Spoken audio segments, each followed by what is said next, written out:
So I want to clarify that this is not a like full-fledged dogfight to see exactly which one is better, but just to kind of give you guys an overview of both devices offered by Boost Infinite and Boost Mobile that are fully compatible with their network and soon their tri-network connections.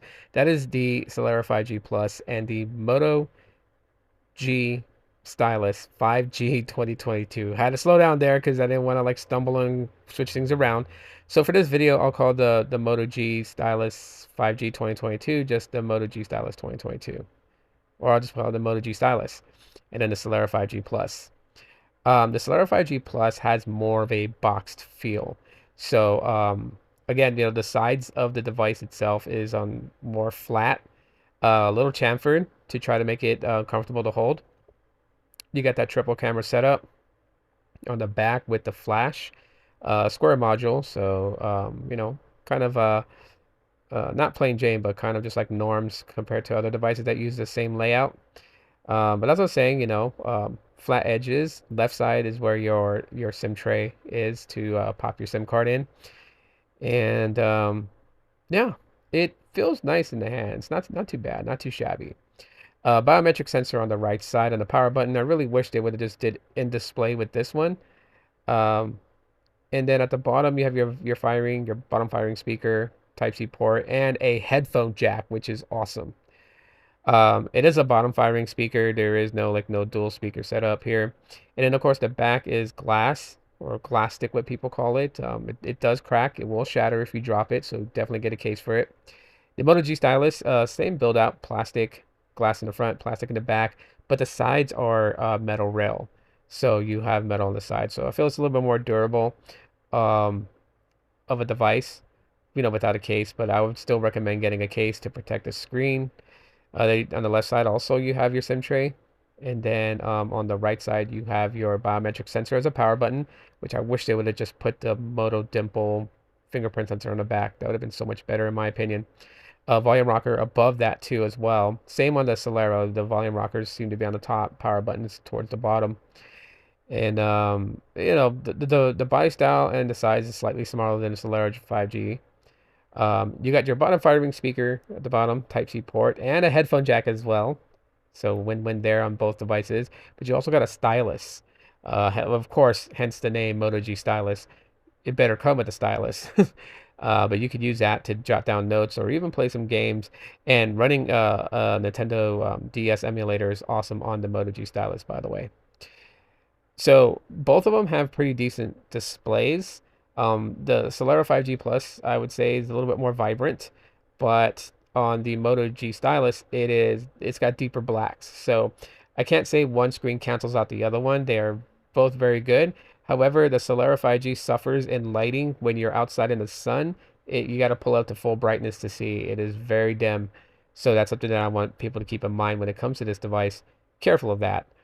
Um, as far as the operating system, it is Android 12. I'll pop CPU-Z open in a little bit so you guys can see a little bit more of the specifications.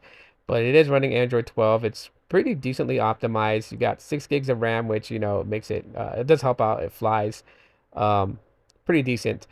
Other things to also kind of add in here that I really didn't make mention of. It does support wireless charging, so you can put this on the wireless Qi charging pad, and it will charge right up. The Moto G Stylus does not have wireless charging. But anyways, back to the Celero 5G Plus. So yeah, pretty much basic stock Android. Now I do have a skin, not a skin, but a launcher on here. I'm using Nova Launcher.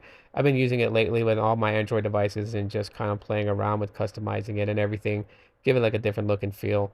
So that's what I've been doing here, adding icon packs to change up the icons. So it's pretty nice. Let's pop CPU-Z open real quickly, and then you guys can take a look, see some of the stuff here. So this is basically the outlook of the CPU chip itself. It's a Snapdragon 695G, which also the Moto G Stylus 2022 also uses the same chipset. Difference here, like I said, is that the Celero 5G Plus has 6 gigabytes of RAM, so it's got 2 additional gigs of RAM compared to the Moto G Stylus. But here's some of the other specifications. Android 12, the manufacturer that builds the phone is WingTech. And one thing here is that's not for sure if this is ever going to see Android 13 at all whatsoever, as these devices are not really kept up to date That's the only one of the only downsides to these carrier branded devices. Same goes with, Metro by T-Mobile and their Revel brand. They don't really update them too much. So, and of course, the same company builds the Revel, builds the Celero. So go figure. Cameras is decent on the Celero 5G Plus. It's sometimes a hit or miss, but here's the thing you need to know. If you want to take advantage of the full 50 megapixel, as you saw, there is a spot where you click to activate the full 50 megapixel sensor. If you just go straight photo, like open up the camera app to take a photo, you're using, I think it's like 12.2 megapixels only. Which when it comes to photography, you want higher megapixels to get a better photo. If you're taking video, you don't need that high megapixel counting to take a good video. So just keep that in mind, something I learned in my journey of photography. We'll switch it off here and let's take a look at the Moto G Stylus and look at some of its you know, selling points, features, etc. Same thing here, using Nova Launcher on top of the stock launcher, although the Moto G Stylus has more of a stock, Pixel Experience launcher. It is running Android 12 as well, and there's talks of this device updating to Android 13, even though there's going to be a new version of it coming out soon. I don't know exactly when, but there will be a 2023 model of the Moto G Stylus. Like I said, stock Android, so you should be able to navigate it just well. I have Nova Launcher on mine, like I said, and a custom icon pack.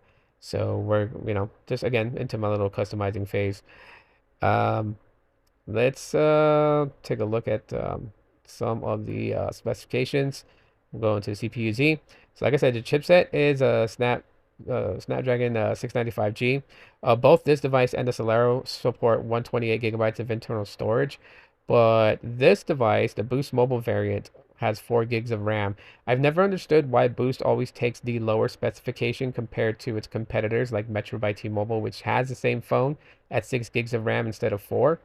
Because I have two of them. This one is actually mine and it's on Boost Mobile. My second oldest son has the Moto G Stylus 2022 also, but his is the Metro variant since he keeps the Metro by T-Mobile phone line.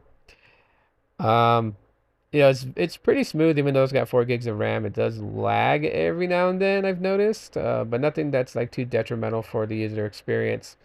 If you're a content creator, this phone's going to be great for you, or even just a blogger, as it has different camera modes, including dual video capture mode, which I really love using from time to time. And yes, in regular video mode, if you want 60 frames per second, you can switch it up to that. And I think it's like 1080p 60 frames is the highest you can go with this. You also have slow motion mode too, which is pretty neat. If you want to take some slow motion shots, you definitely can get that going there. And you have dual capture mode and regular photography mode, so you can snap a photo too as well. So these are some really neat features to have. On top of that, there's portrait mode, and you got pro mode, where if you know what you're doing, you can mess around with the ISOs and white balance and such. But then you also got additional modes here too. And another cool one that this phone has, the Celero does not have, is what's called cutout. Now, what this does is that if you take a picture of like somebody, it will crop them out of the background. So like I'll use my poster here as maybe I can trick it into thinking that those are people. I mean, they are characters, but let's see what happens here. So you go into your gallery and I'll show you if the effect works, it'll work. Yep, it works. Bam. Yep, cut out. Pretty neat. So you can get pretty creative with that as well. And you have the ability to turn on a watermark so people know that you shot the photo with your phone when you say you shot it with your phone. Just that little extra layer of like, haha, yeah, it is a Moto. But yeah, there's various different modes too as well. And it also has ultra res, which is activating the full 50 megapixels. So generally speaking, if you just go into the photos, same thing like the Celero, it only really utilizes 12.2 megapixels. So just keep that in mind. Um, both these phones are really, really good in my opinion, for mid-range devices. The Celero, top-notch awesome for entry-level carrier branded Boost mobile phone, and the Moto G Stylus does very well too. I just think they're great. Of course, these will support all of Dish's, LTE and 5G bands, so you don't have to worry about compatibility issues or missing out on anything. They're great options, especially if you can find them sub $200.